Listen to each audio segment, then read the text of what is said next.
అందరికీ నమస్కారం. జీవితంలో విజయం సాధించాలంటే అసలు మనకు ఏం కావాలి?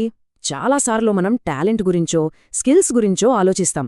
కాని వీటన్నిటికంటే ముఖ్యమైన ఒక రహస్యం ఉంది. అది మన ఆలోచన విధానంలోనే దాగి ఉంది. దాని గురించే ఈరోజు మనం వివరంగా తెలుసుకోబోతున్నాం. ఈ ప్రశ్న మనలో చాలామందికి వస్తోంది కదా. కొంతమంది ఎందుకంత ఈజీగా సక్సెస్ అవుతారు, మరికొంతమంది ఎంత ప్రయత్నించినా ఎందుకు వెనుకబడిపోతారు? దీని వెనుకున్న అసలు కారణం ఏమయుంటుంది? టాలెంట్, నైపుణ్యం చాలా ముఖ్యం, కాదనలేం.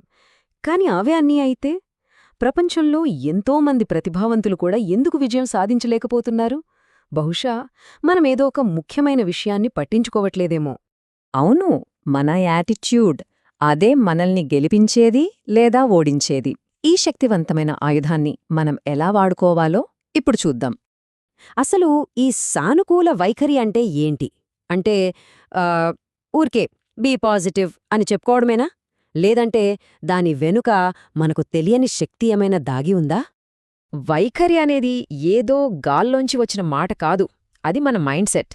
మనం ప్రతిరోజూ చేసే పనులని, తీసుకునే నిర్ణయాలని డైరెక్ట్ చేసే ఒక డ్రైవింగ్ ఫోర్స్ అన్నమాట. ఒక్కసారి ఆలోచిద్దాం. మన వైఖరి పాజిటివ్గా ఉంటే ఏమవుతుంది? ముందుగా పనిచేయడంలో ఉత్సాహం పెరుగుతుంది. దానివల్ల ప్రొడక్టివిటీ ఆటోమేటిక్గా పెరుగుతుంది.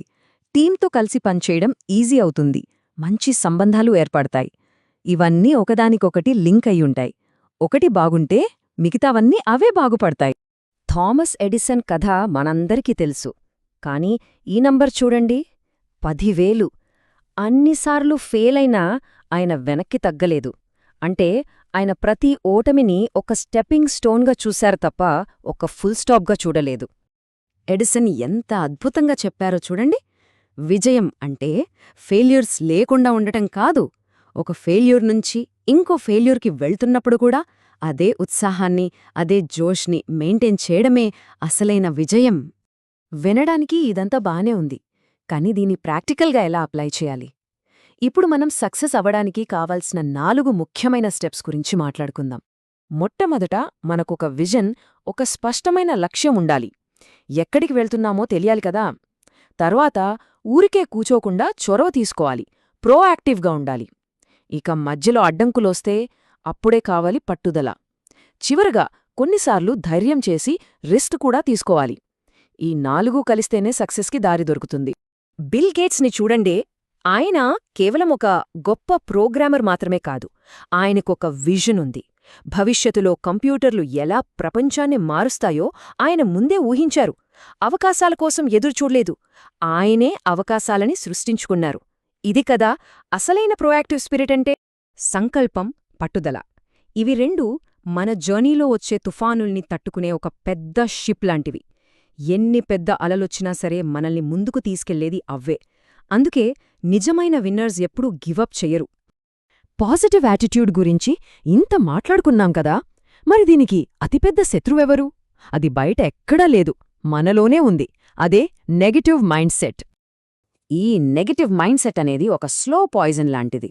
అది మెల్లమెల్లగా మన జీవితంలోకి పాకి మనల్ని కన్ఫ్యూజ్ చేస్తుంది, నిర్ణయాలు తీసుకొనివ్వదు, మనలో ఉన్న శక్తిని మొత్తం లాగేస్తుంది. చివరికి మనల్ని ఒంటరివాళ్లనే చేస్తుంది. ఈ కథ వింటే మనకు విషయం ఇంకా బాగా అర్థమవుతుంది. ఒక షూ కంపెనీ 2 సేల్స్మెన్ని ఒక మారుమూల ఊరికి పంపింది.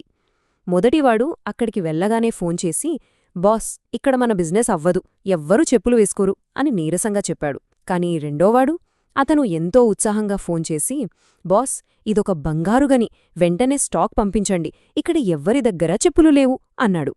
చూసారా, పరిస్థితి ఒకటే, కాని దాన్ని చూసే దృష్టికోణం వాళ్ళిద్దరి ప్రపంచాన్ని ఎలా మార్చేసిందో. మనం రోజూ ఇలాంటి మాటలు వింటూ ఉంటాం.